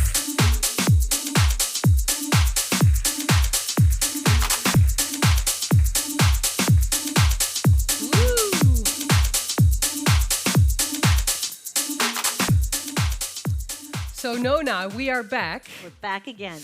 Back again with the final team that made it to the top 3. Whew. What can you tell us about them? Well, I'd say that we thought as a jury that this was by far the most inclusive proposal.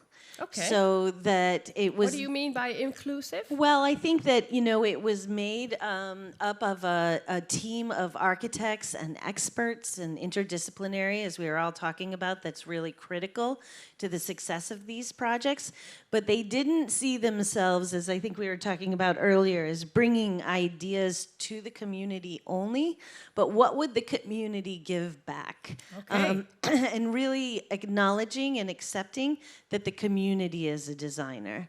And I think through that, they created a process that could be replicable and scalable across other neighborhoods and also customizable to other neighborhoods. So that was really exciting in terms of a systemic approach. I think all 3 projects in the top 3 had a systemic approach, but this one was by far, that balance between a standardized approach and a customized approach. Okay, so that was really unique about this project. Yes. Okay, we won't keep you in suspense any longer. Nona, who is our top 3 finalists? Our third top 3 finalist is... LettUs Design. Yeah!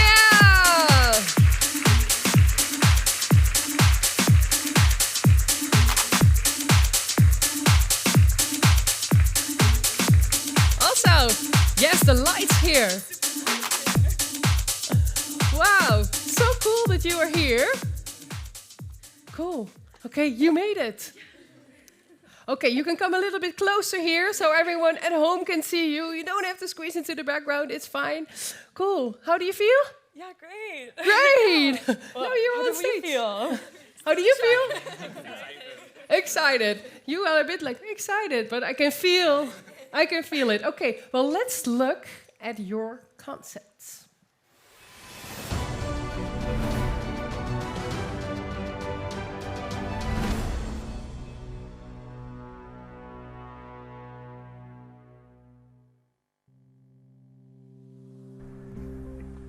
Come with us and let us design an urban farm. Our modular urban farming solution enables communities to design and adapt the site in order to support local community values. Let's go! We see the design process as a board game, in which our team only provides the basic rules and module functions needed for community-oriented urban agriculture. We start by looking at the site and surroundings, what is already there and what are the opportunities. Within Ward 7, one of the main opportunities of the urban farm is to increase and diversify healthy food resources. We place our first indoor aquaponic and mushroom production units, providing vegetables, fish and mushroom throughout the whole year. Training in operating these food production units can give community members distinct technical qualifications. The modular approach supports the stepwise upscaling of food production based on demand and financial budget. This makes our concept less dependent on external funding. On-site retail is complemented with the use of existing selling points in the neighborhood and wider DC area. We add social spaces that are designed by and for all members of the community. To enhance the sense of belonging and representation, community members can give these spaces a final artistic touch and organize shared festivities. In the community garden and kitchen, they can engage in every stage from seedling to harvest to preparation of their favorite dishes. The community square is the beating heart of community activity on site. From there, an inclusively accessible education path lets the community explore all aspects of the sites. That includes a reforested area which showcases the ecosystem services of local biodiversity. The site serves as a green buffer to weather extremes through active flood mitigation and its evaporative cooling effect. To make food production sustainable and circular, rainwater, solar energy and CO2 from mushrooms are used in the aquaponic system. For any setup of the site, these water and energy demands can be calculated using modular calculation sheets, because in the end, the community is the designer and we are excited to see them bring the concept to life.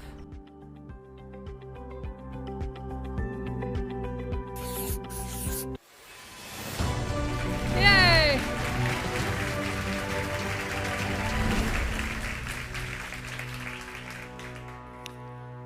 Okay, you made it to the top 3. I will say that I think our reaction was quite mild because there was so much tension building up to this point. So yeah, that's probably why our reaction was a little, yeah, finally here. Yes, I can see it in your faces, but I can see you're happy.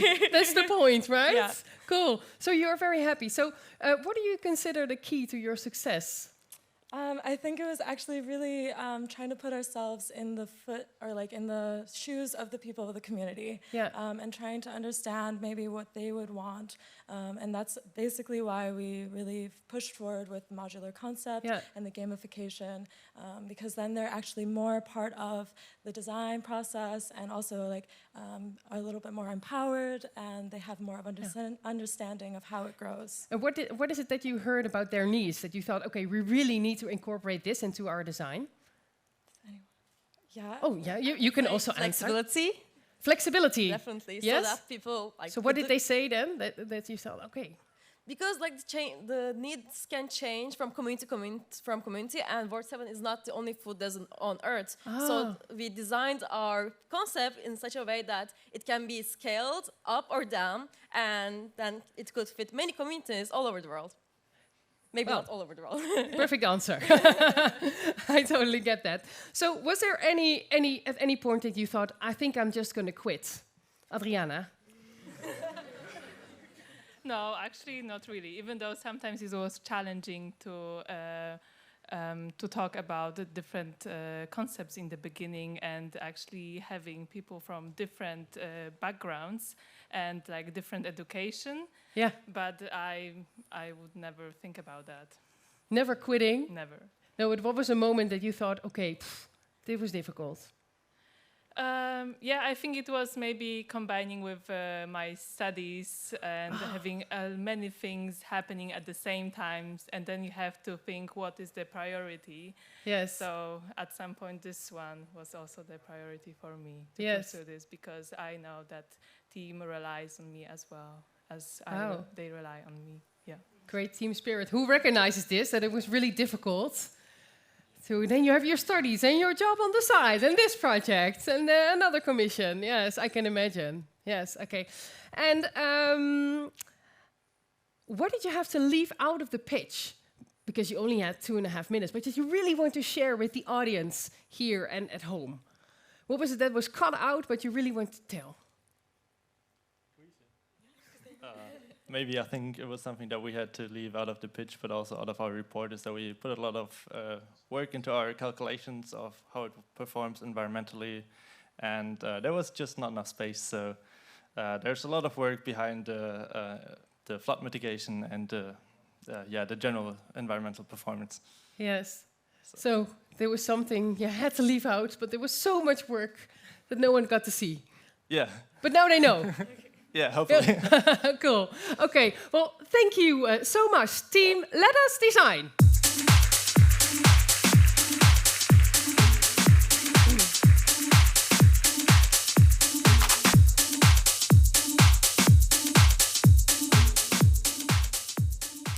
So in a short while, we will find out which of those teams will be the winner of this Urban Greenhouse Challenge.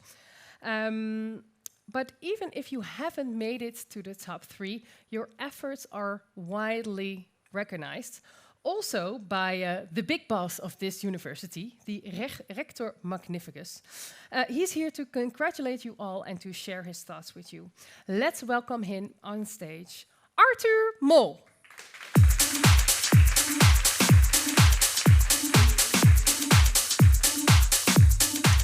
Thank you very much. Well, it's really great to be here. I couldn't be here the whole afternoon, but I just saw the 3 top finalists, so to say, and the movies. It's really impressive what you did, and I think that stands for all the teams basically, because it's a long process. It's difficult. It's interdisciplinary, which adds to the complications. It's of course sometimes also with people you haven't met before. You have to work with them, and it's next to your study. So it's not just you do it for study points, but you do it really out of an internal motivation. I find it fascinating. I think it's particularly true because you had to do it without visiting the local community, both the site as well as the people face to face. So that made it even more difficult for you to really end this challenge, this Urban Greenhouse Challenge. 8 months you worked extremely hard on it, and I really have to congratulate you, all the teams, especially of course those who made it to the final and who are here. A big applause for yourself, basically. Great.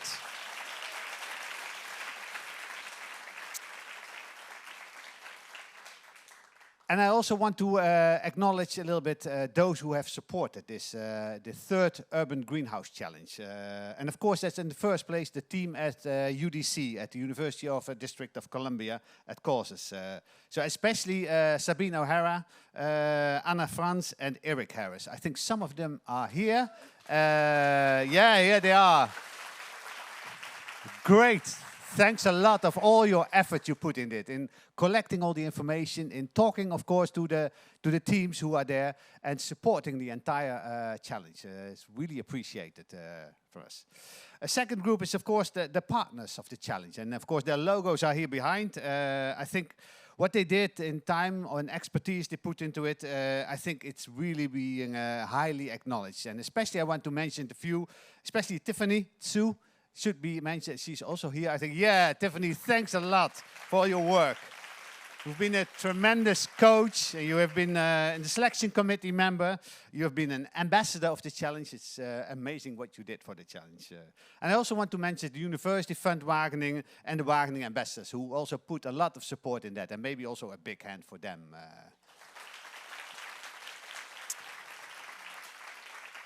And of course, we also want to thank the people of the local community, and especially Jamel Sanders and Commissioner Antawan Holmes. They have been really great in supporting this and linking the community to all the teams. It's really great what they did. And finally, we have to also acknowledge the jury, the selection committee, and the task force members. And I want to especially mention one person for that, and that is also a good former colleague of me, Gert Spaaraan, who has been for so long time, 3 times in a row. I'm really getting very excited and emotional on that. No, I just had a hiccup. But you have been so instrumental in putting it on the stage for the first time and then following it 3 times in a row. It's really great. So also for him and all the others, big hands.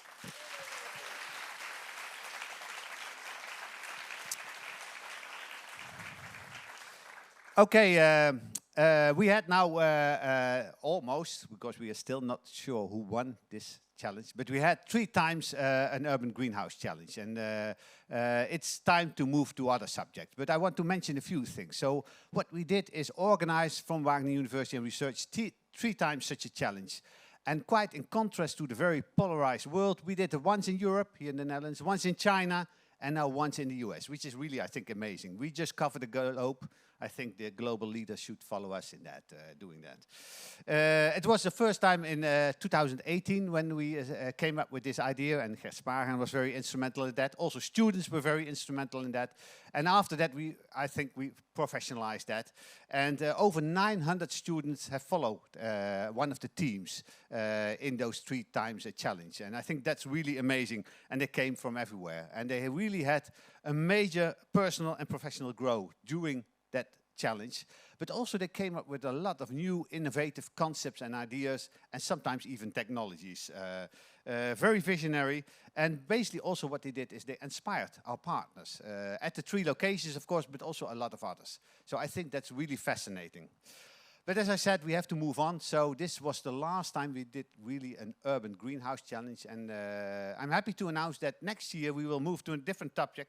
And that will be a nature-based future plans. So you can expect, if you still not have enough, the teams of these challenges, you go for another one. And that will be on nature-based solutions and nature-based futures. Okay, that's for me. I think we are all too excited to really hear who really now won this last Urban Greenhouse Challenge. So maybe get back to you or get back to the jury. What would it be? Get back to me. Okay, always, sorry always about that. I'll give you back the microphone. Thanks a lot. Thank you. Big round of applause for Arthur Mol.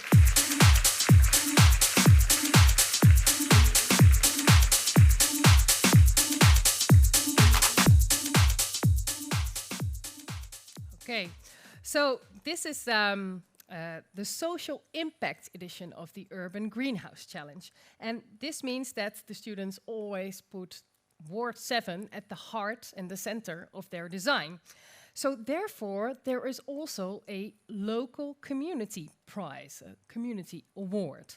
And joining us online from Washington, D.C. is Commissioner Antawan Holmes to tell us a little bit more about this prize.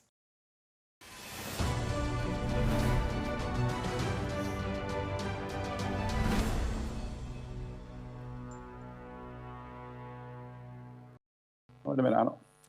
Antawan, welcome. Welcome, thank you. Why? Are you just walking around in your neighborhood, or? I'm in one of our other green spaces we have here called the Lily Ponds out here in Ward 7. Yes. And I'm out here checking out with some of my other community leaders about some upcoming events that are happening in this area. So just taking a side step away from the rest of the tour so I can talk to you all. Okay, cool. Well, it looks very green and nice, so cool. Very much. Yes, so the local community, of course, you also presented the proposals of the students to them. What did they think of them? How did they react to the proposals by the students?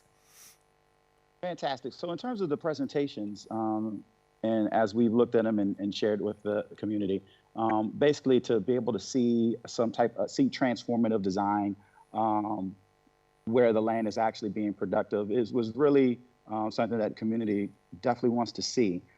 So again, with all of the projects that we saw out there, there was something great in every one of them. Yes. Yes. So, and I know a lot of the students have never actually been to Ward 7, but did they manage to understand the local context and its challenges? Well, definitely. With that site being at the end of the city, it is definitely an opportunity to basically, it's a gateway of coming into the city. So we definitely, I mean, with all the sites in terms of taking advantage of the landscape, as well as it sits between 2 roads and the communities that's across, most of them definitely got understood that there is to be able to integrate into the community was a real need that needed to occur as these projects. Yeah, and also the challenges of the community itself, not just absolutely. Yes. We again with a lot of them talking about not just food production, but as someone said earlier, talking about being able to for the movement of the food as well as the entrepreneurial opportunities for the garden. I saw a lot of good. Detail in some business plans on those sites. Cool, and of course we will shortly announce the winner. But what did you find the most important when selecting the winner? Oh well, again, a lot of the projects as I went through my own personal scale, I saw a lot of them were definitely went and talked about basically in terms of. If there's a main building that goes to the site, some type of a landmark. Again, I was talking of this is a gateway into DC, coming through from Maryland, and so being able to have that symbol showing that the transformation of that area was pretty high on my list. I also definitely looked into, again, the job opportunities, the entrepreneurship, so we can talk about the economic development, the type of small manufacturing that can occur there. I saw details about food production in terms of end product for restaurants. So I looked at all of that. And then the biodiversity in terms of what is being re-implemented back into the area. Okay, well, so many things that you found important, but you actually sent one of your how do you say that, community members here to the Netherlands to actually announce the winner of this local prize, right? Absolutely. Yes. So I think I'm now going to ask him to come on stage, but first I would like to get a big round of applause for Antawan Holmes. Thank you.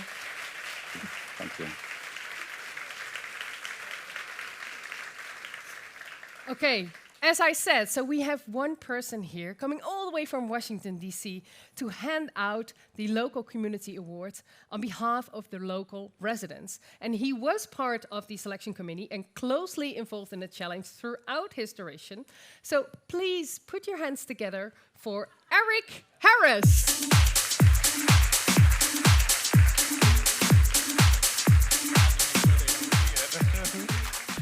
What did you say? Oh, I have to make sure the winning team does. No, you have something. Ooh, it's very a mystery thing you have in your hands. Yes. I love your jacket, by the way. Oh, thank you. Yes, thank you look really cool. Okay, Eric. So first, we are going to do it differently. You are going to announce the winner, and after that, I'm going to ask you to explain why they won. Okay. Yeah? Yeah. Okay. So, Eric, please do not keep us in suspense any longer. Who is the winner of the Local Residents Award? Okay. The winner is... Drum roll. Okay. The winner is AMS Caterpillars. Yeah! You can come down. AMS Caterpillars. Oh, only two now. Yes, the spokesperson. Cool, congratulations. So, yes, and you also get the flowers. So, Eric, just explain why the local residents feel that they won. So it has a clear focus on creating social impact, which is retail, commercial, outdoor, kitchen, education. It is convincing and coherent, and it offers innovative solutions to local challenges. Also, it's a very attractive design with a lot of functionality built into each room. The building has a modest profile and would be considered a landmark due to its unique design. And lastly, the design really blends into the existing topography. Cool. Well, big round of applause. Yes. Well, how do you feel? A top 3 finalist and the winner of the Local Residents Award. Honestly, that was a bit confusing. We're feeling good, thank you. You're feeling good, yeah. Okay, cool. But well, I'm very happy about this and really heartwarming to hear that it was well received by the community. Let me put, otherwise I'm standing in front of you. Okay, cool. Yes. Yeah. Anything to add? I think it's a good sign that the community really liked our design. So maybe that is something for the next prize. I don't know. Woo! I'm just really nervous. Wow. We'll come to that moment very shortly. But thank you very much, Team AMS Caterpillars and Eric.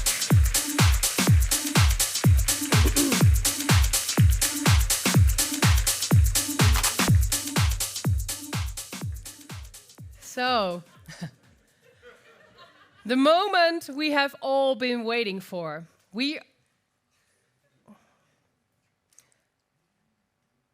Yes, sorry. I got something in my in-ear. No. Okay, so it's time to announce the winners of this challenge. So I would like to ask if all top 3 teams will now join me here on stage. Put your hands together for Team LettUs Design, UDC Stack, and AMS Caterpillars.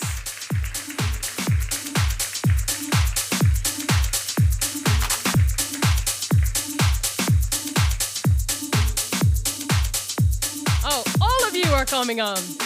Okay, cool. Maybe get the shot. Is it so all the teams maybe come close? So if you are one team that we can see whose team is with who, yeah, the three of you and you. Okay.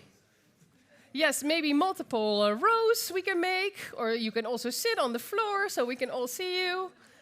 Yes, is it okay? Okay. So, Nona, maybe you can join me here.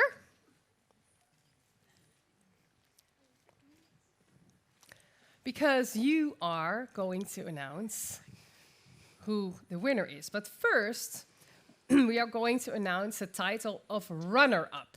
So the second, I say place, second place.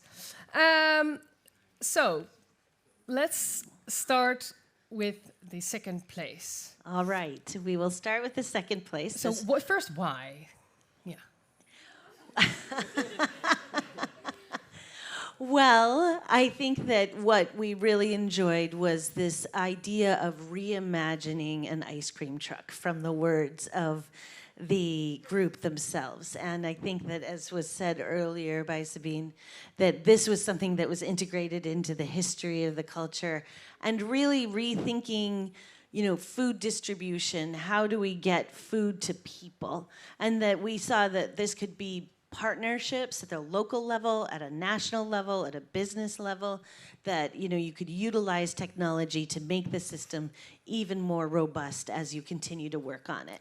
And so for us, even, you know, as urban farmers, distribution is often a big challenge. And we've talked a lot about mobile buses and grocery stores. And I think this team really thought that through. Cool. Okay. I see some people already nodding. Yes. So maybe you already gave it away. But that's okay.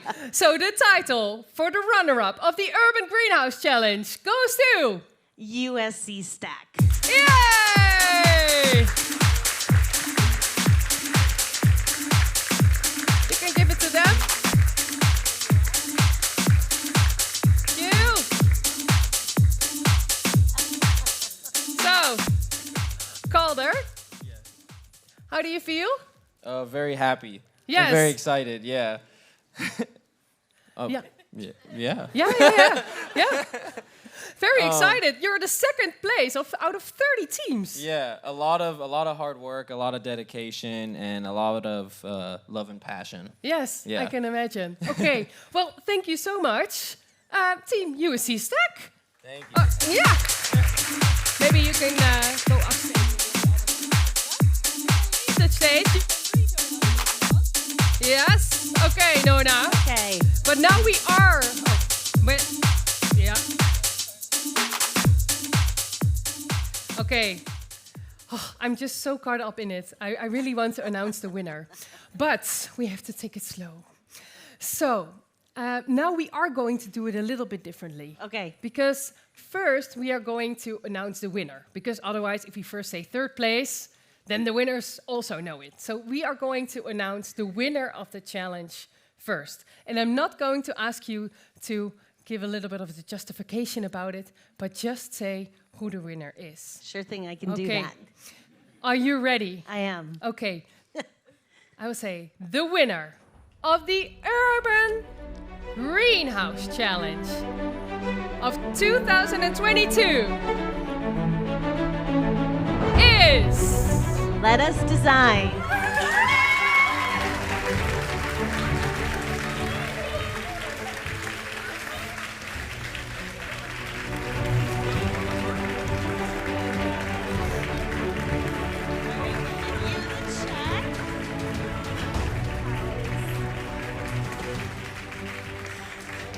Okay, so Mustafa, how do you feel? I see you're tearing up. I am so happy right now, yeah. So happy. Yeah, very happy. Why are you happy? Oh, we won. We won, yay! How do you feel? I'm really surprised. It was absolutely unexpected. So Really? yeah, Yes? I was really overwhelmed, yeah. Very overwhelmed. Any other thoughts you would like to share? No words at all. Just happy. Okay. And of course, we also need to go to the team that won third place. AMS Caterpillars. How are you? Hey, I'll stand up. Now Oh, here, we have another one. Oh, you have another one. Yes. 2 checks. You have 2. I just wanted to thank everyone who's helped us on this journey, and I want to thank my team members for a lovely time. 9 months of hard work, and yeah, I'm also tearing up. But I'm really proud of you guys. Okay, well, this was it, guys. This was the Urban Greenhouse Challenge of this year. And congratulations to the winners, to third place, to second place, but to all the teams that actually participated and that made it to the finals. You rock. I hope you really enjoyed this afternoon with us here today. And hopefully we will see you back at another challenge. Please give a big round of applause for everyone.